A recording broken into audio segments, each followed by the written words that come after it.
Democrat Hillary Clinton would become the first woman in history to win the U.S. presidency. And many political experts say a victory by Republican Donald Trump would represent a historic rejection of the Washington establishment. 4 in Your Corner is dedicated to bringing you complete team coverage of this historic election.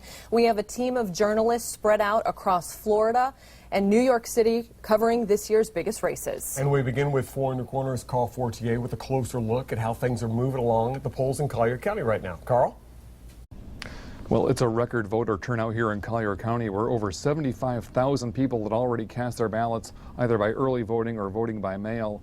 Now, election officials estimate an 80 to 85% voter turnout when it's all said and done, and say a lot of that has to do with all the attention the race for the White House has been getting. I vote today. I'm so happy, so exciting. That excitement seems to be contagious in Collier County. Lines had already formed at some voting locations before polls even opened at 7 a.m. Supervisor of Elections Jennifer Edwards says the dramatic race between Donald Trump and Hillary Clinton is driving people to the polls in record numbers. It's something that the voters are hearing all the time, and so it encourages them to get out to vote. Over 68% of registered voters had cast their ballots by early voting or mail in Collier, but Election Day still saw lines at some polling locations, up to a 45-minute wait for some at South Regional Library in Lely. People impatient or frustrated? No, they don't seem to be. It's all old people. We have nothing else to do.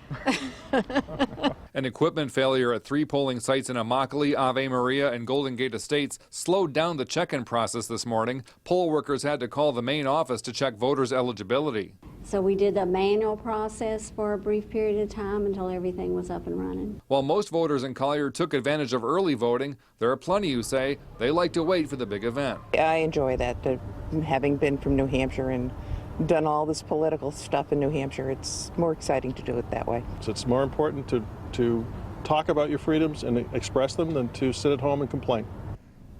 Now, Collier's mail-in and early voting results will be posted at colliervotes.com by 7:30 p.m., and they'll be updated every 45 minutes after that with today's results.